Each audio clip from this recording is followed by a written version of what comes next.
하나님 말씀 사도행전 21장 1절로부터 14절까지 우리 다 같이 한 목소리로 읽겠습니다. 우리가 저희를 작별하고 행선하여 바로 곳으로 가서 이튿날 로도에 이르러 거기서부터 바다로 가서 베니게로 건너가는 배를 타고 구브로를 바라보고 이를 왼편에 두고 수리아로 행선하여 두로에서 상륙하니 거기서 배가 짐을 풀려 함일러라. 제자들을 찾아 거기서 이레를 머물더니 그 제자들이 성령의 감동으로 바울더러 예루살렘에 들어가지 말라 하더라. 이 여러 날을 지난 후 우리가 떠나갈새 저희가 다 그 처제와 함께 성문 밖까지 전송하거늘 우리가 바닷가에서 무릎을 꿇어 기도하고 서로 작별한 후 우리는 배에 오르고 저희는 집으로 돌아가니라.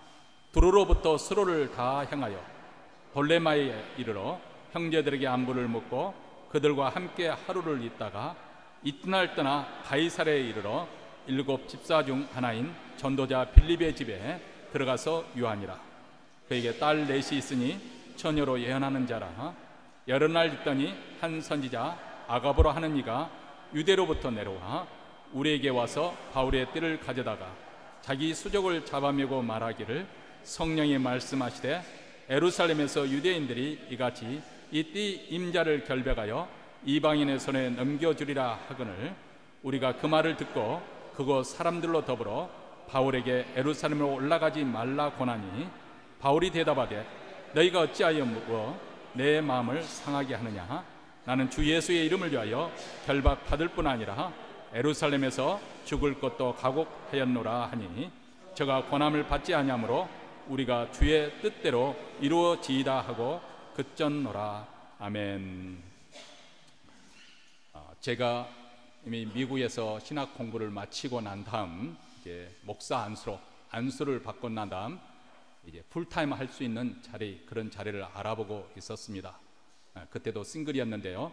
어쨌든 풀타임 하고 있는 자리를 알아보는데 제 동료였던 친구 전도사님께서 자기 아버님의 목회를 크게 하고 계시는데 한번 아버님에게 부탁을 해보겠다고 그게 스스로 그렇게 자원해서 저에 대한 이력서를 달라고 해서 그분에게 이력서를 드렸습니다. 그리고 난 다음에 이제 한참 시간이 조금 지난 다음에 알래스카에서 그 같은 노예에 있는 목사님이 저를 부르더니 거기에 교육 목사를 찾고 있는데 가보지 않겠는가 그렇게 권면을 하는 거예요. 그리고 나는 그 교회에서 연락이 계속 오는 거예요. 한번 다녀가라는 거죠. 그래서 다녀가라고 하면서 그렇지만은 알래스카 거기까지 가야 될까 이렇게 망설을 오고 있는데 또 때마침 한국에서 연락 오기를 자기 아버님한테 목사님한테 말씀을 드렸더니 처음에는 아버님이 거들떠 보지도 않았는데 또 한국에 있는 제가 멀리 사실 그렇게 길게 교제를 안 했지만 그 전도사님이 그 당시 그분이 목사였던가 전도사님 기억이 나지 않은데 그분이 이렇게 또 팩스로 이러한 전도사가 미국에 공부를 마쳤는데 부교육자 자리를 찾고 있다. 그래서 동시에 자기 아들하고 그 아는 그 목사님하고 동시에 팩스로 그 교회에 들어오니까 그 아버지 목사님이 야 이거 희한하다. 어떻게 동시에 서로 약속한 것도 아닌데 팩스에 들어오나 하고 저를 이렇게 이력서를 받아보고 난 다음에 그래도 나름대로 이제 알아보셔가지고 소위 말하면 강남에 있는 제법 규모 있는 큰 교회 부교육자 그리고 신학교에서 강의를 할 수 있는 강사 자리까지 다 마련을 했다는 거예요. 그래도 어쩐지 알래스카도 다녀와야 될 거 그때는 이미 거기서 비행기표까지 일방적으로 비행기표까지 보내줘가지고 허락했기 때문에 이제 알래스카에 아무래도 이렇게 표까지 보내주면 가야겠다 해서 갔었는데 간 날 보니까 거기 교육 목사님이 몽골라로 이영춘 선교사님이신데 몽골로 파송하는 예배를 드리는 거예요. 그러면서 그 선교사님 간구하게 목사님 아이를 제가 원래 선교사로 헌신을 했는데 여기 와서 또 셋째까지 낳고 보니까 이러다 보면 내가 이게 발목을 잡히겠다 싶어가지고 저는 떠나게 되니까 이 교회를 맡아줬으면 대신 교육 말씀을 해주셨으면 좋겠습니다. 그런데 또 그 다음 주일 예배에 또 담임 목사님이 광고를 하는 거예요. 이강우 목사가 이 교회에 부임하기로 그렇게 했습니다. 제 허락을 받지도 않고 그렇게 일방적으로 이렇게 광고를 하고 난 다음에 돌아서 이제 또 한국에서 그렇게 연락이 오고, 그래서 어떻게 할 것인가, 어떻게 했을까요? 네, 뭐 오늘 주제에 조금 흥미를 돋구기 위해서 다음에 그 결말을 말씀을 드리기로 하고, 어쨌든 이 세상에는 하나님의 뜻과는 별로 상관이 없이 살아가는 사람들이 많이 있지만은, 그러나 하나님의 뜻이라고 말하지는 않지만 어떤 절대자의 뜻이라고 할까? 자기 장래에 대한 어떤 운수, 운명에 대해서 관심을 갖는 사람은 대부분일 것입니다. 그래서 그들은 점쟁이를 찾아가기도 하고, 때로는 별자리 운세를 보기도 하고, 손금을 보기도 하고, 관상을 보기도 하는 것이지요. 하나님을 믿지 않기 때문에 자신들의 삶이 어떤 삶이 전개될 것인지, 또 어떤 일이 자기네 앞에 기다리고 있을 것인지 그들은 불안한 것이죠. 그래서 그들은 그저 점쟁이를 찾아갈 뿐이고, 그래서 점을 치거나 아니면 관상을 보거나 운수를 보는 것이죠. 그러나 다 그것은 우리가 잘 아는 바와 같이 귀신의 장난이거나 다 속임수에 불과한, 거짓 수작에 불과한 것입니다. 자, 우리 그리스도인들은 어떤 면에서는 늘 하나님의 뜻이 무엇인가 여기에 대해서 궁금해하기도 하고, 또 그것을 알고자 하는 그런 소원하는 마음을 갖고 있습니다. 그런데 하나님의 뜻을 안다는 것이 그리 쉬운 일은 아닌 것 같습니다. 알라스카로 가는 것은 어떻게 보면은 저로서는 오지라면 오지일 수 있는데, 아마도 목회자로의 그 출세의 길이라고 할까요? 성공의 사닥들로부터는 멀어지는 것 같아요. 만약에 그때 강남에 갔다면은 아마 지금쯤이면은 크게 제가 가오를 범하지 않는 이상 제법 큰 교회 목회자 되었을지도 모르겠습니다. 그쪽으로 가면은 내게 어떻게 보면 더 문이 활짝 열릴 수도 있지 않았겠습니까? 어느 쪽이 하나님의 뜻인가, 이 구별하기가 쉽지 않다 그 말입니다. 사실 우리 주변에는 하나님의 뜻을 몰라서 방황하는 사람분들이 얼마나 많은지 모릅니다. 과연 어떻게 하면 하나님의 뜻을 정확히 알 수 있을까요? 어떤 분은 말하기를 내 마음에 평안이 있으면 그것이 하나님의 인도하심으로 안다, 그렇게 말하는 사람도 있습니다. 아니면 어떤 분은 내가 어떤 일에서 마음에 심적인 부담감을 가지고 있는 거 봐서 이것이 하나님의 뜻이다, 그렇게 해석하는 분도 계시고요. 어떤 분은 일이 잘 풀려갈 때 성공적으로 되면 이것이 하나님의 뜻이었구나, 그렇게 해석하는 분도 계실 수도 있고, 그러면 반대로 일이 잘 풀리지 않으면 이것은 하나님의 뜻이 아니구나, 어쩌면 내가 하나님의 뜻과 정반대의 길을 가고 있는 것은 아닐까 의심할 수도 있을 것입니다. 또 어떤 분은 성경을 보다가 우리 주님께 감동을 주시는 마음에 감동을 하면 주님이 내게 말씀하신 거라, 그렇게 받아들이는 분도 계시고요. 또 깨달음이 없다면 그러면 주님이 말씀하지 않는 것일까요? 하나님은 성경을 볼 때 그런 깨달음을 통해서 말씀하시는 것일까요?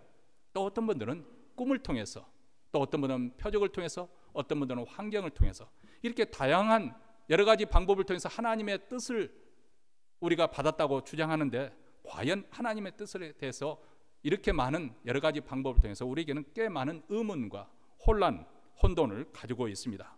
사실 우리 그리스도인에게 문제가 되는 것은 일반적으로 하나님의 그런 큰 뜻보다는, 가령 예를 들어서 하나님께서 나를 향하신 그 하나님의 자녀가 되게 하시는 하나님의 뜻과, 또 종말에 어떤 일이 일어날 까 이런 가운데서 나타난 하나님의 뜻보다는 일상생활에서 부딪히는 문제에 대해서 더 많이 하나님의 뜻을 구하는 데 어려움을 겪는 것 같습니다. 예를 들면 내가 저 사람과 결혼하는 것이 하나님의 뜻일까?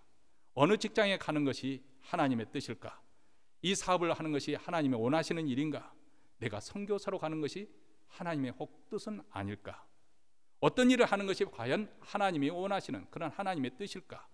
우리는 우리 삶에 일어나는 여러 가지 일들 가운데 선택을 해야 하고 결단을 해야 되는데, 이런 가운데서 우리는 매번 하나님의 뜻이 무엇인가 이렇게 묻습니다. 이런 많은 의문과 질문이 있기 때문에 오늘 우리는 성경을 통해서 과연 하나님의 뜻을 분별해 가는 것이 어떤 과정을 통해서, 과연 그것이 어떤 식으로 하나님께서 우리에게 자신의 뜻을 밝히시는가 함께 생각해 보려고 합니다. 그런데 오늘 말씀을 우리가 듣기 전에 먼저 질문 해결해야 될 질문이 있죠. 과연 하나님께서는 우리 믿는 자들에게 하나님 뜻을 분별하는 것을 어렵게 해놓은, 찾기가 힘들도록 그렇게 만들어 놓으신 것인가 하는 부분입니다. 마치 보물찾기에서 찾는 사람들로 하여금 찾을 수 없는 곳에 아주 깊은 곳에 숨겨서 아주 극소수의 사람들만 발견할 수 있도록 하나님은 그렇게 하나님의 뜻을 마치 우리를 골탕 먹이는 식으로 숨겨 놓으신 것일까? 그렇지 않다는 것은 우리가 성경을 통해서 이미 알고 있습니다. 물론 어떻게 보면 쉬운 일이 아닐 수도 있지만 우리 하나님은 무엇보다 자신의 뜻을 자녀들에게 나타내 보이시기를 원하신다는 것이죠. 우리가 부모님과 자식과의 관계를 생각해 보면 금방 알 수가 있습니다. 자녀들은 물론 부모의 심정이 어떤 심정인지, 부모가 무엇을 원하는지 잘 모르죠. 아니, 알려고 하지도 않고 관심도 없습니다. 그러나 부모님들은 내 뜻이 무엇인지, 내 심정이 무엇인지, 자녀를 향한 자신의 부모의 심정, 뜻이 무엇인지를 알려주기를 원하는 것이죠. 하나님도 우리에게 하나님의 뜻이 무엇인지 그것을 알려주기를 원하십니다. 만약에 이것을 우리가 정말 믿는다고 한다면, 받아들인다고 한다면 우리는 적극적으로 하나님의 뜻에 대해서 소원하는 마음을 가지고 구할 수가 있습니다. 그런데 우리가 하나님의 뜻을 구한다고 한다면 먼저 전제되어야 될 점이 있다는 것입니다. 그것은 바로 우리가 하나님의 인도하심을 받을 수 있는, 하나님의 음성을 받을 수 있는 그런 영적인 상태인가 하는 부분에서 우리가 점검을 해야 됩니다. 하나님과의 가까운 친밀한 관계가 형성됨이 없이는 우리는 그분의 뜻을 알 수도 없고 분별할 수도 없고 또한 순종할 수도 없습니다. 예수님은 그렇기 때문에 우리와 예수님 자신과의 관계를 목자와 양의 관계로 비유로 말씀을 해주셨습니다. 이 목자와 양과의 관계를 통해서 예수님께서 강조하시는 것은 목자는 양을 안다는 것이고 양은 목자를 알고 그 음성을 듣는다는 것입니다. 오늘 요한복음 10장에서 이렇게 말씀합니다. 문지기는 그를 위하여 문을 열고 양은 그의 음성을 듣나니 그가 자기 양의 이름을 각각 불러 인도하여 내느니라. 자기 양을 다 내어놓은 후에 앞서가면 양들이 그의 음성을 아는 거로 따라오되. 여기 보면은 목자는 자기 양을 안다는 거예요. 뭐 도시에 자란 아이들은 염소인지 아니면 양인지 구별도 조차도 못할 것입니다. 그러나 목자는 그런 실수를 할 염려가 없죠. 그 양들의 각기의 상태에 따라서 뭐 애퉁이라 할지, 아니면 전박이랄지, 아니면 얼룩이랄지, 흰둥이랄지 그렇게 별칭을 붙여가면서 그 양이 아무리 수가 많더라도 하나하나 목자는 그 양을 자기 양으로 다 인식을 하고 있습니다. 하나님께서 우리를 이 수많은 많은 그리스도인들이 있지만 우리 하나님께서는 한 분 한 분 다 인식하고 있다는 것입니다. 그래서 그분이 우리를 불러내서 우리 안에 두시는 것이죠. 그리고 양인 우리는 목자, 선한 목자 되신 예수님을 알고 그분이 나의 목자인 줄 알고 그분의 음성을 듣고 따라간다는 것입니다. 왜냐하면 하나님의 자녀된 우리 안에 그리스도의 영, 성령이 역사하고 있기 때문에 그렇습니다. 고린도전서 2장 12절에서 우리가 세상의 영을 받지 아니하고 오직 하나님께로 온 영, 무엇일까요?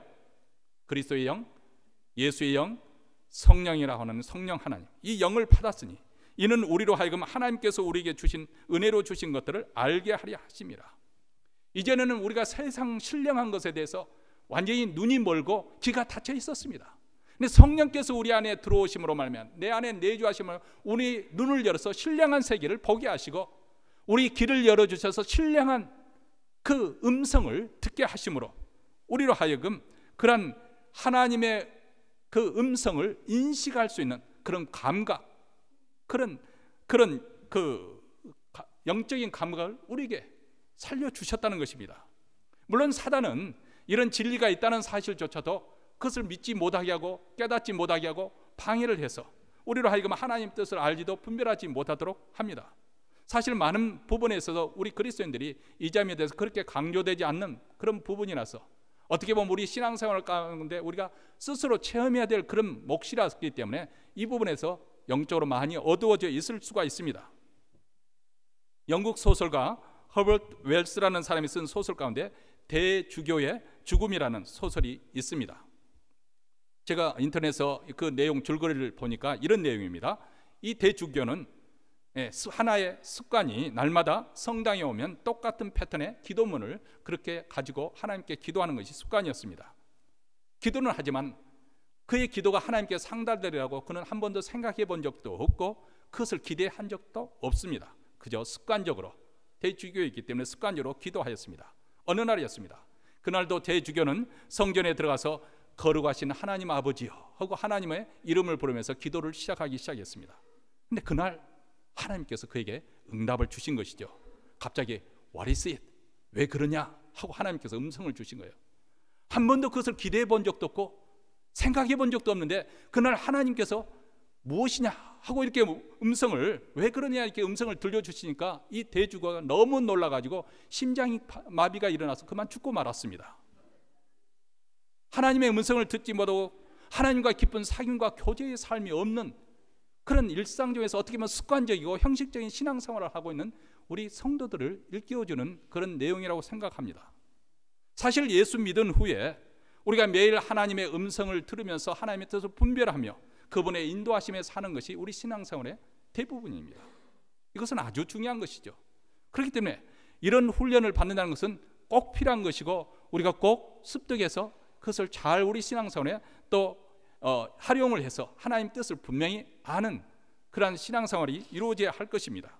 자, 오늘 말씀은 사도 바울이 제3차 선교 여행을 마친 후에 이제 그리스, 지금의 그리스죠. 그리스를 거쳐서 그리스에 있는 해변에 있는 그 여러 도시를 거쳐서 지금의 소아시아, 지금의 소아시아라고 하면은 터키 지역에 있는 그 연안에 있는 항구 도시, 그 당시 항해술은 이렇게 가로질러 갈 만한 그런 항해술이 없기 때문에 이제 해안선을 끼고 여행을 하는데 오늘 말씀에 초반에 등장하는 모든 도시 이름, 지역 이름들은 바로 그리스와 지금의 터키 그 지역의 해변에 있는 항구 도시 이름입니다.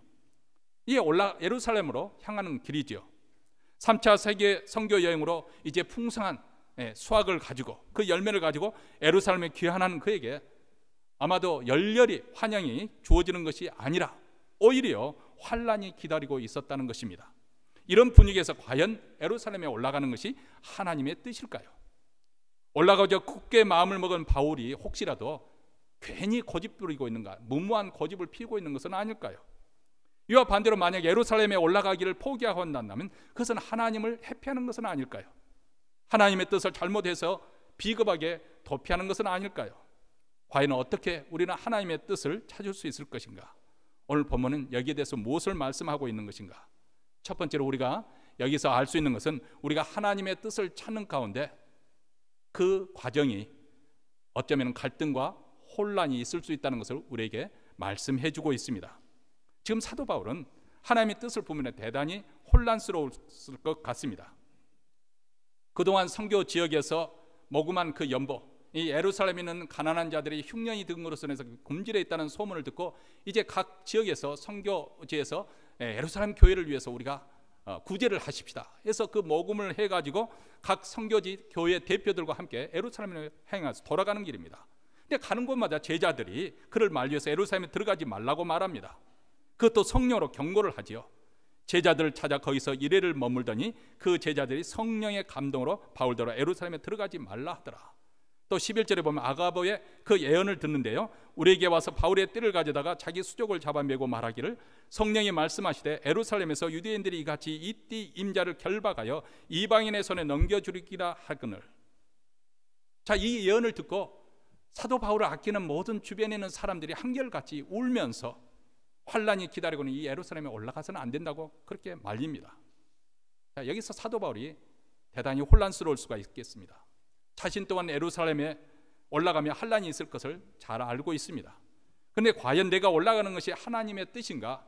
모두 올라가지 말라고 하니까 올라가지 않는 것이 하나님 뜻일 수도 있지 않겠는가?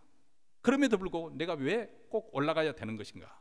아마 사도 바울의 마음의 심적 갈등과 함께 심한 요동이 있었을 것이라 우리는 그렇게 추측할 수가 있겠습니다.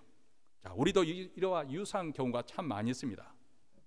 또 어떤 면에서는 하나님의 뜻이 성경에서 분명히 나타날 경우도 많이 있습니다. 특히 어떤 도덕적인 그런 문제, 거짓말하지 말라, 도둑질을 하지 말라, 이런 상황에서는 하나님의 뜻을 물어서는 안 됩니다. 하나님께서 이미 성경에서 말씀하셨거든요. 하나님, 내가 이런 상황인데 도둑질 할까요 말까요? 이것은 참 어리석은 일이죠. 그렇지만은 이것이 도덕이나 윤리에 어떤 어긋나지 않는, 영적인 원리에 어긋나지 않는 어떤 선택의 경우에 우리는 하나님의 뜻을 묻지 않을 수가 없는 것이죠. 그런데 그런 하나님의 뜻을 결정을 할 때 많은 사람들은 내게 권면하기를 쉬운 길로 가라, 그렇게 권면하기가 쉽다 그 말입니다. 그리고 내 자신도 쉽고 편한 길로 가기 쉬운 것이죠. 과연 이런 갈등의 순간에 우리는 어떻게 결론을 짓습니까? 하나님의 뜻을 택할까요? 아니면 쉽고 편한 길을 택합니까? 사실 우리는 우리의 지난날 삶을 보면은 하나님의 뜻을 원한다고 하면서도 실상 내가 소원하는 대로 되어지기를 원하는 그런 삶이 많았다는 것을 우리는 고백하지 않을 수가 없습니다. 그래서 이런 유머도 생겨나지 않았을까 생각이 되어집니다. 어떤 사람이 의사의 충고에 따라서 몸에 그 살을 빼기로 그렇게 결심을 했습니다. 근데 이 사람의 문제는 간식으로 먹는 이 아이스크림을 너무 좋아한다는 거예요. 거기에 중독이 되어서 그냥 아무리 밥 양을 줄여도 간식으로 다 먹어버리면 소용이 없지 않습니까?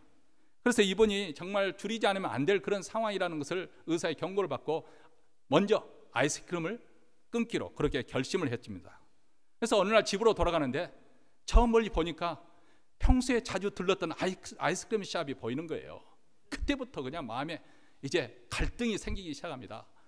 먹어야 될 것인가 말아야 될 것인가, 이번만 한 번만 먹으면 딱 먹고 그 다음부터 안 먹으면 되지, 뭐 이렇게 결정을 하다가 그래서 하나님께 기도를 했어요. 하나님, 제가 아이스크림 샵 그 가게 앞에 파킹장에 주차장이 없으면 이것이 하나님의 뜻인 줄 알고 먹지 않고 돌아가겠습니다.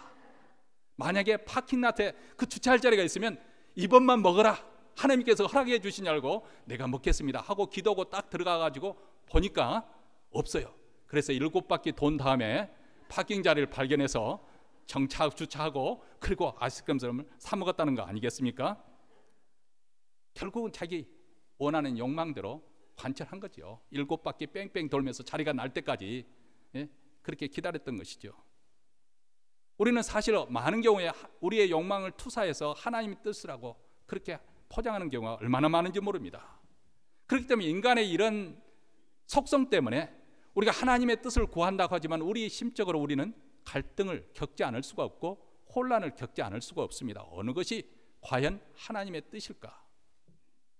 저절로 하나님의 뜻이 알게 되어지고 저절로 그 뜻대로 살게 될 것하고 여러분 생각해서는 아니 됩니다.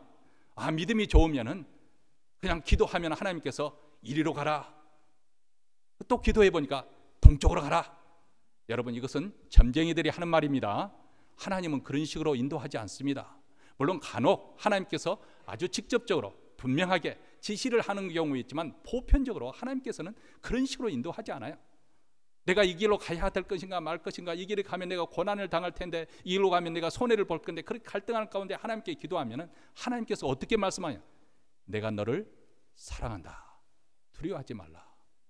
하나님께서 이렇게 응답하시지, 야 그건 너 해, 밀어붙여, 이런 식으로 말하지 않는다 그 말입니다. 하지만 하나님께서는 우리의 인격을 존중하시고 우리의 선택을 존중하시고 우리로 하여금 결단하게 하시는 분이시지 강요해서 끌고 가는 그런 타입으로 하는 것이 아닙니다. 근데 우리는 자꾸 믿음이 좋으면은 저절로 하나님 뜻을 알게 되고 저절로 하나님 뜻대로 살 거라고 생각을 한다 그 말입니다. 그렇지 않습니다. 오히려 우리가 치열하게 하나님 뜻에 따라 살려고 하면 더 다른 사람보다 더 많은 갈등을 겪을 수도 있고 혼란 속에 들어갈 수 있다는 거예요. 그것을 이상하게 생각하지 말라는 거예요. 당연히 그런 일을 통과한 다음에 우리가 하나님 뜻이 더 분명해지고 확실해진다는 사실을 우리는 꼭 기억할 필요가 있습니다. 자, 그렇다면 이런 혼란과 갈등 속에서 우리가 어떻게 하나님의 뜻을 분별할 수 있을까요? 사도 바울이 겪는 시험은 제자들이 한결같이 예루살렘에 올라가지 말라는 것입니다. 그리고 그 고면은 성령의 감동에 의해서 일어난 것이죠. 4절에 그 제자들이 성령의 감동으로, 또 11절에 성령이 말씀하시되, 즉 사도 바울에게 앞으로 일어날 일에 대한 것은 성령의 감동으로 말미암아 되어진 것이라는 것입니다. 그런데 올라가지 말라는 제자들의 그 권명과 죽을 것도 각오하면서 올라가야 되는 사도 바울의 갈심, 이 괴리, 이 모순은 그러면 도대체 어찌 된 것입니까? 어느 것이 올바르게 성령의 인도함을 받는 것일까요? 자, 여기서 한 가지 우리가 분명한 사실은 성령께서 가르쳐 주신 바는 사도 바울이 예루살렘에서 결박을 당할 것이라는 것입니다. 이 말은 무엇을 의미하죠? 결박을 당한다는 것은 뭐예요? 올라가라는 것입니다. 이것을 전제로 하는 거죠. 올라가지 않으면 결박 당할 일도 없겠지요. 왜 그러면은 성령께서 왜 그 말씀을 그렇게 표현했겠어요? 결박이 기다리고 있다는 것은 뭐예요? 사도 바울이 올라가야 된다는 거예요. 그러나 그 선택과 결정은 누가 합니까? 사도 바울이 맡겨진다는 거예요. 이게 바로 하나님의 인도하심입니다. 근데 제자들은 사도 바울을 아끼는 마음에서 올라가서는 안 된다고 그렇게 해석을 했습니다. 이런 미묘한 상황에서 우리에게 필요한 것은 정말 영적 분별력이 필요한 것이죠. 왜냐하면 하나님의 말씀과 지시를 받지 않고서는 자기의 욕망의 투시로 미혹의 영의 역사로 잘못 인도함을 받을 수 있기 때문에 그렇습니다. 종종 우리는 뭐 꿈을 통해서 뭐 환상을 봤다고 그러는데, 여러분 이것도 우리가 조심을 해야 됩니다. 그래서 본 것, 들은 것을 가지고 그대로 쏟아낼 것이 아니고, 하나님 도대체 이것이 무슨 뜻입니까? 우리가 조금 기다릴 필요가 있습니다. 보긴 분명히 봤어요. 그 꿈이 분명히 하나님께서 보여주신 거라고 그렇게 우리가 받아들일 수는 있습니다. 근데 문제는 어디에 있어요? 본 그 꿈을 어떤 의미로 해석하느냐, 이것은 나의 해석에 달린 거예요. 다시 말하면 그 사람이 얼마나 영적으로 성숙하느냐, 성경이 얼마나 밝으냐, 평소에 주님의 음성을 듣고 얼마나 인도함을 받느냐에 따라서 그 해석하는 수준이 달라질 수 있다, 그 말입니다.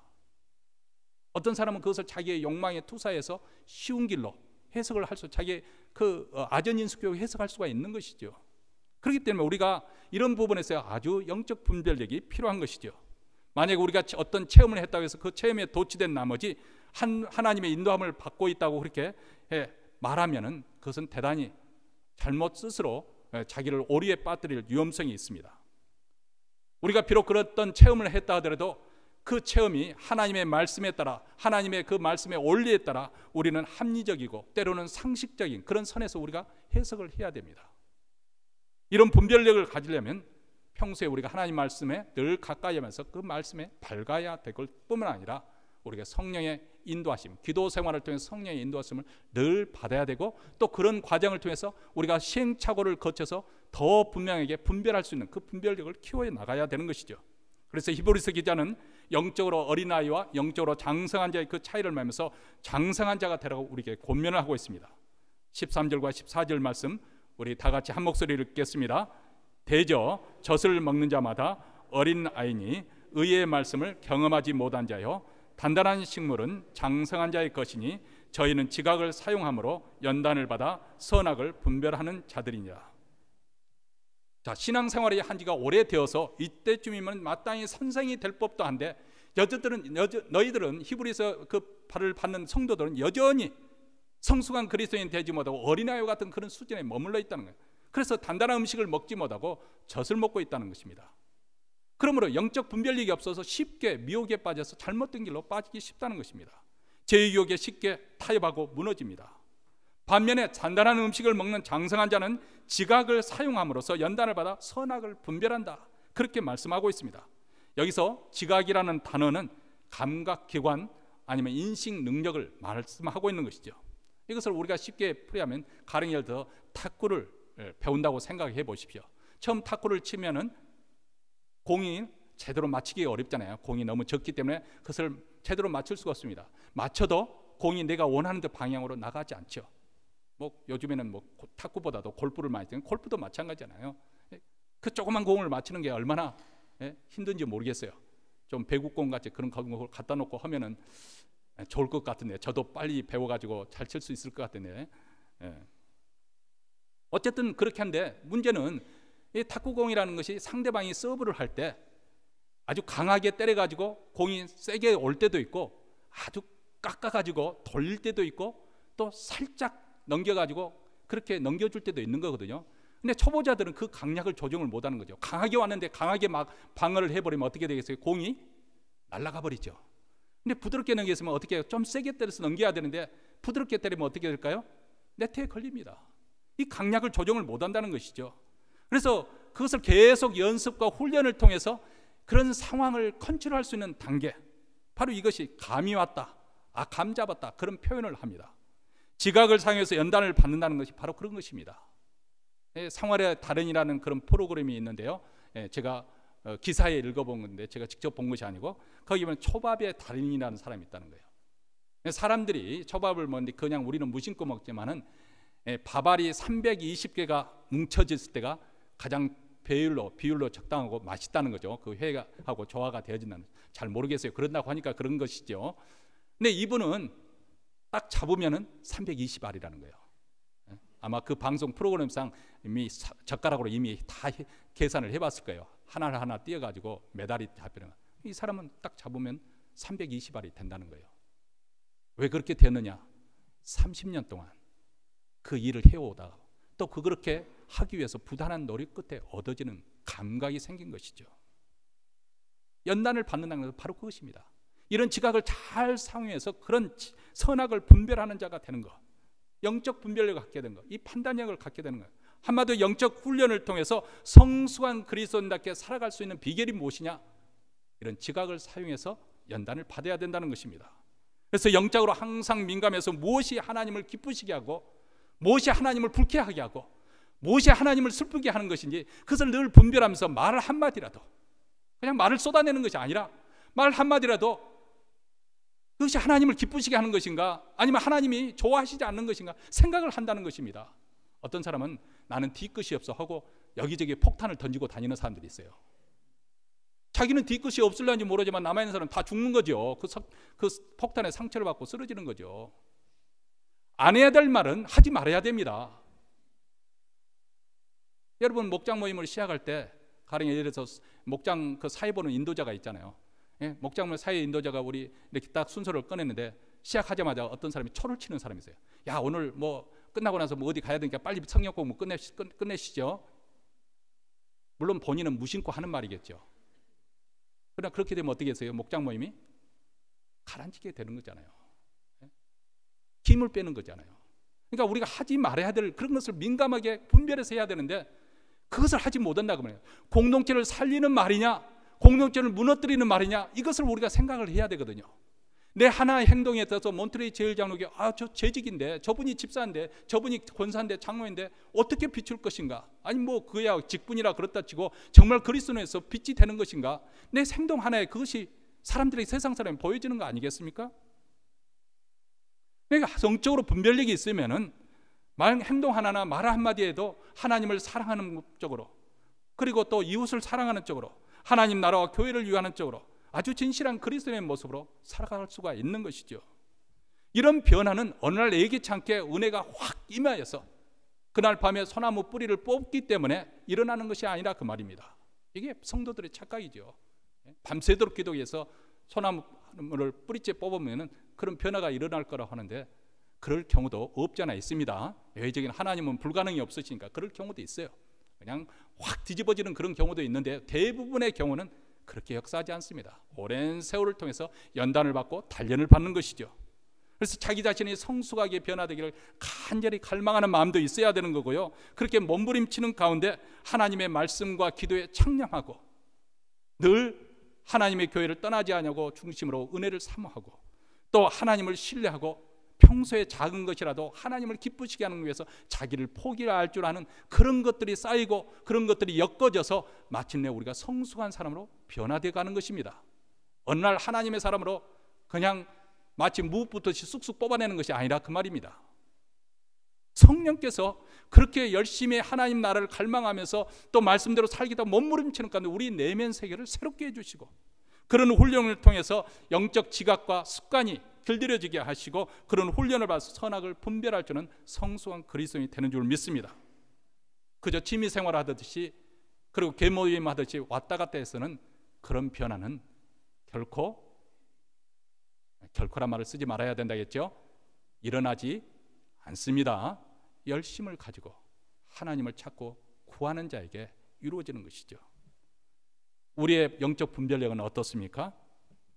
하나님의 음성에, 성령의 음성에 우리가 민감하게 반응을 보이는 그런 영적 상태입니까? 그분의 인도하심을 놓치지 않고 있습니까? 우리 주님께서 나를 자기의 양으로 불러주셔서 내가 주님을 뒤에 따라가면서 주님의 음성을 들으면서 따라가고 있는데 어느 날부터 주님의 음성이 들리지 않는다고 한다면 정말 큰일입니다. 바로 길 잃은 양이 되는 것이죠. 옥자는 저만큼 가고 있는데 나는 세상 일에 딴청을 피우고 있어요. 길 잃은 양이 되는 거예요. 그러면 어떻게 될까요? 풀이 뭐 파릇파릇한 풀이 저쪽에도 있고 저쪽에도 있고 한참 뜯다 보니까 목자가 보이지 않는 거예요. 목자와 양떼는 하는 대로 이미 이동을 했는 거예요. 밤이 찾아옵니다. 맹수가 울부짖는 소리. 그러면 양떼는 부르르 두려움에 떨겠죠. 여러분, 목자의 음성을 놓치지 않는, 영적 분별을 놓치지 않는 성도가 되시기를 바랍니다. 마지막으로 하나님의 뜻을 우리가 이루려면 하나님의 뜻에 순종하는 결단이 필요합니다. 사람들은 하나님의 주권과 섭리를 잘못 이해한 나머지 나는 가만히 있으면 하나님이 다 알아서 해줄 거라고 그렇게 오해하는 분들이 자꾸 있습니다. 근데 신앙생활은 그렇게 소극적이고 그렇게 수동적이고 열정이 없이 하나님을 믿으면 하나님의 역사가 나타나지 않는다는 사실을 꼭 기억하시기 바랍니다. 우리가 하나님의 뜻을 구할 때도 적극적으로 하나님의 뜻을 알기를 소원해야 될 뿐만 아니라 하나님의 뜻이 어떤 뜻이든지 내가 그 말씀에 순종하겠습니다, 이런 자세로 하나님께 기도해야만이 하나님 뜻이 더 분명하고 확실하게 나타나게 되는 것입니다. 사도행전의 저자 누가는 사도 바울의 그 선교 이론이었어요. 사도 바울과 함께 선교를 이곳저곳 다니던 사람이었고 그는 일찍이 누가복음을 쓴 누가의 저자이기도 합니다. 그리고 사도행전도 바로 이 누가가 의해서 쓰여진 거죠. 여러분, 우리가 잘 아는 바와 같이 누가복음은 그 스토리 중심에 예수님의 가르침도 있고 사역과 기적과 여러 가지 일들이 기록되어 있지만 결국 스토리의 그 중심은 뭐냐면 예수님이 고난받기 위해서 십자가의 죽음을 앞두고 예루살렘으로 올라가는 그것이 누가복음의 큰 줄거리입니다. 지금 사도 바울이 예루살렘을 향해서 올라가는 그 모습을 지금 누가는 의도적이었든 의도적이 아니었든지 예수께서 고난받기 위해서 예루살렘에 올라가는 그것과 그 제자인 사도 바울이 예수님의 뒤를 쫓아서 예루살렘에 올라가는 것을 지금 오버랩을 시키고 있는 거예요. 그것을 통해서 투영하고 우리가 그것을 주님의 모습을 보고 있는 것입니다. 우리 주님은 예루살렘에서 자기 고난이 기다리고 죽음이 기다리고 있다는 것을 아시겠지만은 그 사실을 알고도 흔들리지 않고 그 길로 올라가셨습니다. 그래서 누가복음 9장 51절에 보면 예수께서 승천하실 기약이 차감해 예루살렘에 하여 올라가시러 굳게 결심하시고, 어떻게 해요? 굳게 결심하셨다는 거예요. 그 길은 고난의 길이에요. 죽음을 향해서 가는 길입니다. 그럴지라도 이 땅에 보내신 하나님 아버지의 그 뜻을 이루기 위해서 굳게 결심하고 그 길을 가셨다고 말씀합니다. 하나님의 아들이기 때문에 아무런 갈등도 없이 마음 편하게 고통도 없이 그냥 그렇게 결심하고 올라갔다는 거 아닙니다. 예수님이 의지적으로 굳게 결심하고 올라갔다는 것입니다. 잡히기 전날 밤에도 예수님께서는 겟세마네 동산에서 인간적인 욕망과 하나님의 뜻 사이에 씨름을 하셨습니다. 이번에 성지순례 그 2월 말에 우리가 다녀왔지 않습니까? 여러 군데 성지순례 가는데 사실 제가 은혜 받은 좀 감동이 될 수 있는 두 군데가 딱 두 군데 있었어요. 한 군데는 잘 아시는 거죠. 갈릴리 바다에서 우리가 갔을 때 좀 채질 무렵 저녁에 가가지고 하는데 그날따라 또 비바람이 좀 약간 몰아치는 그런 분위기 속이니까 그 저녁이라는 것이 사람 마음을 싱숭생숭하게 만들어 흔들어 놓는 것도 있잖아요. 거기서 또 갈릴리 바다에서 주님이 시몬에게 이 찬양을 부르는데 마음이 뜨거워지는 거예요. 우리 주님께서 시몬에게 시몬아, 사랑하는 시몬아, 너는 나를 사랑하느냐, 이 찬양을 부를 때 마음이 뜨거워지는 거예요. 그 장소 한 군데하고 또 한 군데가 있습니다. 근데 보통 우리가 생각하면 예수님이 십자가에 매달리고 죽으셨던 그 비아돌로로사 슬픔의 길을 거쳐서 거기에 죽으셨고 거기에 보면 예수님이 눕혔던 바위가 있는데 거기에 감동이 막 밀려올 거라고 생각하는데요. 그럴 수도 있겠죠. 근데 저에게는 별로 감동이 없어서, 왜냐하면 워낙 사람들이 많으니까 채워가지고 이게 그건지 어쩐지 만져보고 쓱 지나갈 따름이지 조용히 해서 주님 십자가를 묵상하면서 은혜 받을 그럴 자리가 아닌 것 같아요.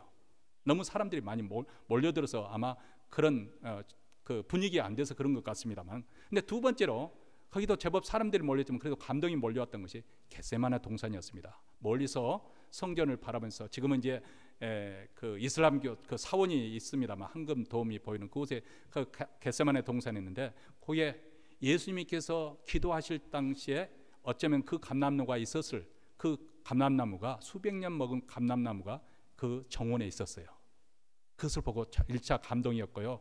그 다음에 전 세계는 모든 성도들이 모아서 세운 만국교회, 기도의 교회라는 만국교회의 기도회였는데, 그곳에 딱 들어가니까 아마도 성도들이, 전 세계는 모든 믿음의 성도들이 이 겟세마네 동산에 예수님의 기도를 생각하면서 기도하셨기 때문에 그랬으리라고 생각합니다. 또 그곳에 온 사람들도 예수님의 그런 그 겟세마네에서 기도하는 그 모습을 상상해서 기도를 힘있게 해서 그런지 몰라도 그 문에 딱 들어서는 동안 사람들이 많았는데도 불구하고 감동이 밀려오더라고요.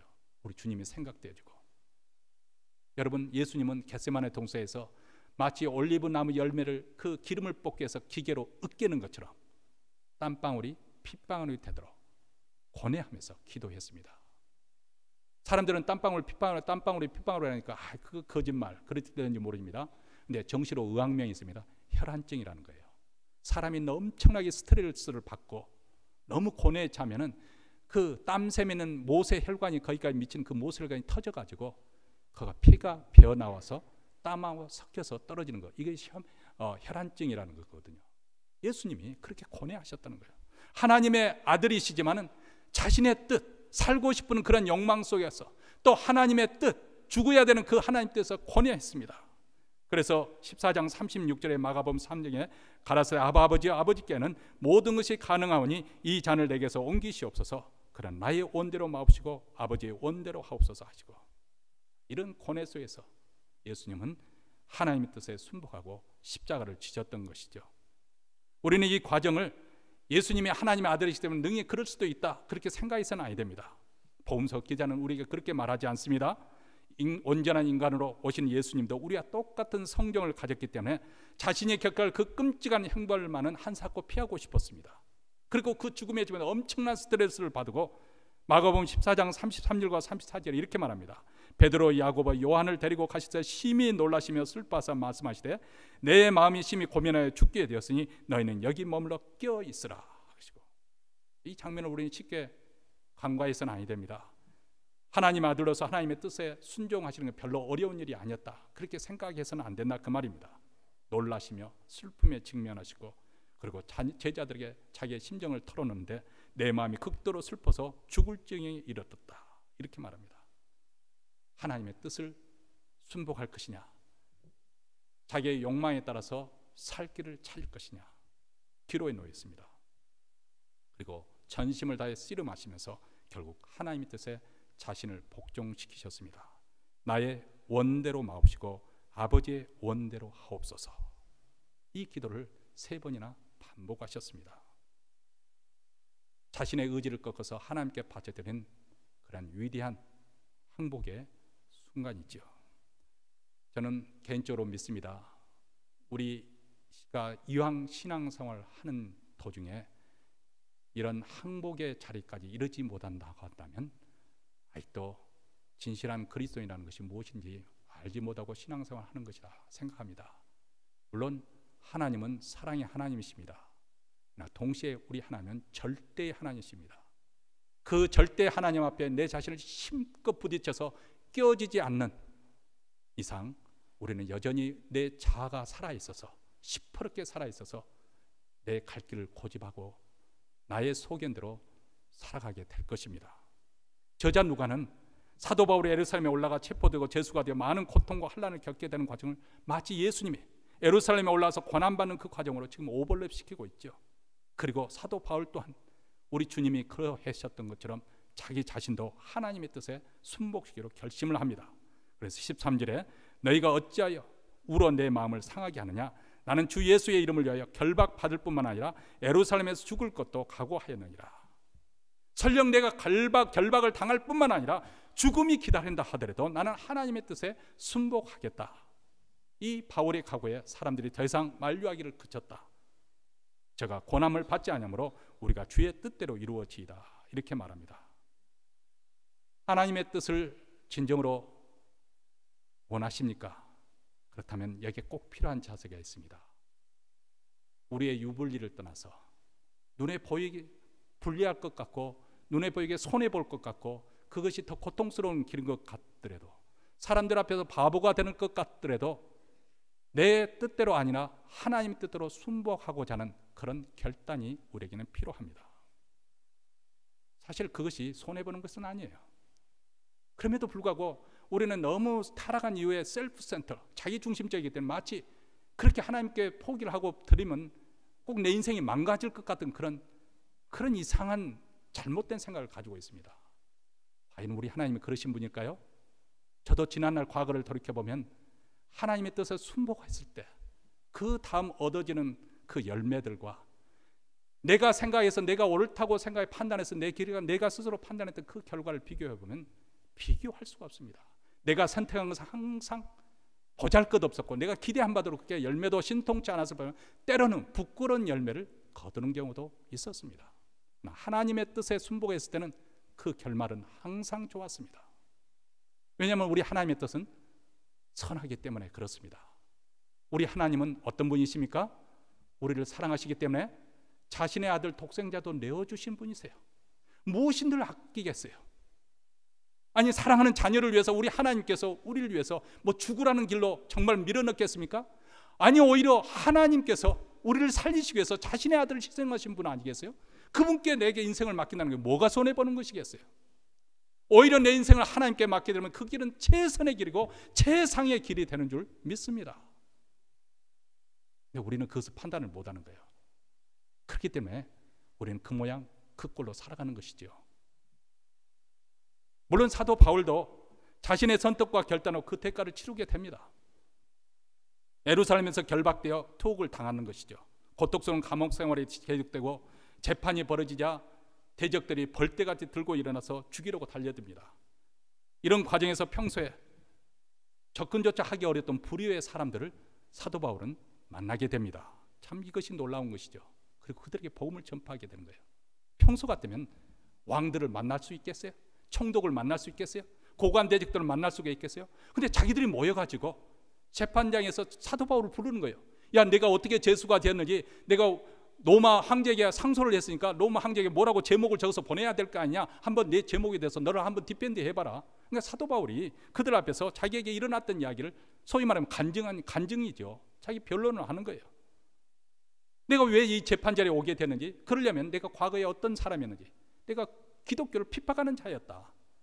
근데 내가 어떻게 이렇게 돌변해서 기독교를 전파하게 되냐? 내가 다메섹에 심지어는 기독교인들을 잡아가려고 가는 도중에 부활하신 그 주님 영광을 보게 되었다. 그것에 내가 압도되어서 거꾸러졌고 내가 이렇게 변화되었다. 그러니까 다시 말하면 사도 바울이 자기를 변론하는데 그것은 변론이 아니라 실질적으로 예수 그리스도에 대한 증거요, 간증이었습니다. 뿐만 아닙니다. 그는 평소에 늘 로마에까지 복음을 전하기를 원했습니다. 그래서 그는 로마서에 있는 그 편지를, 로마서 그 편지를 써서 보낸 거예요. 그러면서 그 로마서 1장에 보면 내가 너희들에 가서 내 신령한 은혜를 좀 나누고 싶다. 다시 말하면 로마서에 기록된 대로 그 복음에 대해서 교리적으로 체계적으로 그들에게 가르치고 싶은 그런 열망을 항상 가지고 있었는데 아직까지 기회가 없었다는 거예요. 그리고 너희가 거기서 너희들을 가르친 후에 너희들이 나를 선교사로 또 보내주시면 내가 그 당시 끝이라고, 세상 끝으로 알려졌던 스페인까지 가서 복음 전하기를 원한다. 이게 사도 바울이 가지고 있던 어떻게 보면 자기 자신의 마스터 플랜이었습니다. 그런데 하나님께서 그 길을 열어주셨는데 그것은 자발적으로 자기가 원해서 선교사로 자유로운 몸으로 간 것이 아니고 제수의 신분으로 가게 되죠. 이 일로 말미암아서 제수의 신분으로 가게 됩니다. 그래서 호위병에 의해서 제수를 감시하는 감시병에서 로마에까지 가는데 또 뒤집어 놓고 생각해 보니까 이보다 더 안전한 것이 어디 있어요? 로마 병사들은 만약에 제수를 놓치면 자기 생명을 대신해야 되기 때문에 필사적으로 사도 바울을 보호하면서 가는 거예요. 그렇게 병자설에서 호위를 받으면서 로마까지 무사히 도착을 하게 됩니다. 그래서 로마 감옥소에 있을 때도 평소 같으면 전혀 접할 수 없는 불의의 사람들을 만나죠. 그것은 시대에 있는 군병들이었습니다. 빌립보서 1장 13절에 이렇게 말합니다. 이러므로 나의 매임이 그리스도 안에서 온 시대왕과 기타 모든 사람이 나타났으니. 자, 정상적으로 선교사로 로마에 왔다면 평소에 그들 만날 기회도 없을 것이고 만날 수도 없는 그런 불의의 사람들, 그런 계층의 사람들을 지금 사도 바울은 만나는 거죠. 시대에 있는 병사들이 야, 저는 왜 왔대? 뭐 때문에 팔레스타인에서 여기까지 끌려왔지? 그러면 이제 물어보면 사도 바울이 내가 여차여차해서 이런 문제로 여기까지 왔다. 야, 뭐 그것이 대단하다고 그렇게 여기까지 끌려왔지? 내가 믿는 예수 그리스도 그분이 어떤 분이신가? 그분을 증거하다 보면은 그들이 예수를 믿는 놀라운 역사가 일어나게 됩니다. 그래서 시대 안에 복음이 전파되고 나중에는 그것을 연줄로 해서 로마 황실에까지 복음이 전파되는 거죠. 그래서 로마 황제가 기독교인들을 박해하는 그런 명령을 내리고 있는 그 순간에 보니까 어느덧 보니까 자기 마누라가 예수를 믿고 있는 거예요. 자식 딸들이 예수를 믿고 있는 거예요. 그런 상황이 벌어지고 있는 거예요. 하나님의 섭리가 얼마나 놀랐습니까? 우리가 하나님의 뜻을 순복할 때 이런 놀라운 역사가 벌어지는 것이죠. 그래서 선지자 이사야는 이렇게 말합니다. 우리 이 말씀도 함께 다 같이 읽겠습니다. 여호와의 말씀에 내 생각은 너희 생각과 다르며 내 길은 너희 길과 달라서 하늘이 땅보다 높은 같이 내 길은 너희 길보다 높으며 내 생각은 너희 생각보다 높으니라. 그렇기 때문에 우리는 하나님을 신뢰하고 그 뜻에 순복해야 됩니다. 여기에 우리 행복이 있어요. 진정한 행복은 하기를 원하면 우리가 하나님의 뜻을 구해야 되고 하나님께 순복할 때 이루어집니다. 어떻게 보면은 우리가 하나님께 항복하고 그 뜻에 순복하기 전까지는 결코 우리 마음에 만족감도 없고 행복도 없고 안식도 없습니다. 늘 불안하고 늘 염려하고 늘 이럴까 저럴까 마음의 갈등을 겪습니다. 절대자이신 하나님에 부딪혀보고 난 다음에 그 하나님께 자기 자신을 던져보고 산산조각이 나서 하나님 항복합니다. 두 손 들고 나와서 자기 자신을 하나님께 항복시킬 때 비로소 안식이 찾아오고 만족감이 찾아오고 의와 평강의 열매를 맺어가는 줄 믿습니다. 우리는 적극적으로 하나님의 뜻을 구하면서 살고 있습니까? 내가 원하는 것보다 하나님의 뜻을 더 소원하고 갈망하고 있습니까? 물론 하나님 뜻을 구하는 그 과정에서 우리는 때로는 갈등도 각오하셔야 됩니다. 언제나 그렇다는 것은 아니지만은 각오하셔야 됩니다. 그리고 하나님의 뜻과 인도하심을 분별할 수 있는 영적 분별력이 우리에게는 필요하고 우리는 이것을 위해서 준비되어야 됩니다. 무엇보다도 하나님 뜻에 순복하고자 하는 결단이 필요합니다. 우리 하나님은 우리 일상 속에서도 우리를 구체적으로 인도해 가시는 분이십니다. 근데 우리가 기도와 하나님의 말씀 속에 하나님의 깊은 교제 속에 있지 아니한다고 한다면 어떻게 우리가 하나님 뜻을 분별하고 평소에 하나님의 성령님의 인도하심에 우리가 살지 않는다면 어떻게 하나님의 뜻에 순복할 수가 있겠어요? 설령 뜻을 안다고 하더라도 순복할 수가 없습니다. 왜냐하면 자기 에고가 너무 강하기 때문에 그렇습니다. 평소에 작은 일부터 순복하고 순종하고 평소에 성경에 이미 밝혀진 그 일부터 순복하고 순종하는 가운데 더 고차원적인 더 일상생활에서 이것인지 저것인지 모호한 그 속에서도 우리는 하나님의 뜻에 순복할 수가 있는 것이죠. 그렇기 때문에 우리 신앙생활은 어떻게 보면 모험과 도전이 있어요. 뭐 시시하고 밋밋하고 재미없고 그런 것이 아닙니다.